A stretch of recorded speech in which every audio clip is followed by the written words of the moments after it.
Hello viewers, আশা করি সবাই ভালো আছেন। চলে আসলাম আমি আমার আরেকটা ভিডিওতে। দেখতে পাচ্ছেন আমার এক ছোটো ভাই সুকান্ত। অনেকে তাকে চিনেন। অনেক লক্ষ্মী একটা ছেলে। সে অনেক কষ্ট করে তার এই পর্যন্ত সে এসেছে, ও প্রতিষ্ঠিত হচ্ছে। সামনে সে আর অনেক দূর যাক, তার কিন্তু অনেক আশীর্বাদ রইল। সে নিজে এখন মোটামুটি বেশ বড় একটা সাউন্ড যেটা মালিক হয়ে গেছে। কিছুদিন আগে আঙ্কেল গত হয়েছেন, আশা করি তিনি নিশ্চয়ই স্বর্গবাসী হয়েছেন। তার আবার দেন নতুন আবার মেহমান আসছে, তার আব্বা মানে আমাদের ভাতিজা চলে আসছে। তাই এই দিক দিয়ে সেও খুশি আছে, পরিবারের প্রতি আশীর্বাদ ছিল। মূল কাজে চলে আসি। ছোটো ভাইয়ের একটা এমনি ফেয়ার রেডি করলাম। এটা জেনারেটরে তার স্টাফরা এটা নষ্ট করছিল, এখন এটা ফুলফিল রেডি হয়েছে। এটার দাদার সামনে ছিল, এটার পাওয়ারের প্রবলেম ছিল, জুন দুটাই প্রবলেম ছিল। এখন একদম অরিজিনালভাবে করার চেষ্টা করছি আমি,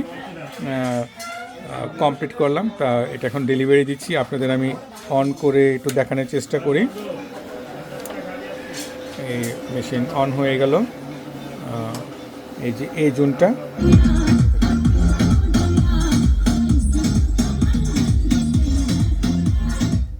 গেল, বি জুনটা একটা ছোটো ভাই দেন।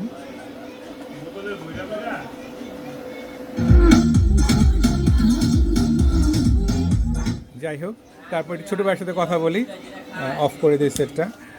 সুকান্ত, কেমন আছো? এই তো ভাই ভালো। আপনার কি অবস্থা? হ্যাঁ, ঈশ্বর রাখছে, ভালো আছি।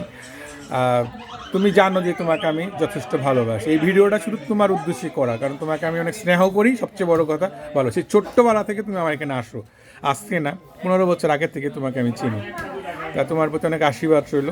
আমি চেষ্টা করব তোমার কোম্পানির কাজগুলো নিশ্চয়ই আমি একদম রিজনেবল প্রাইস, যতটা কম খরচে অরিজিনালভাবে করা যায় আমি সবসময় করার চেষ্টা করব।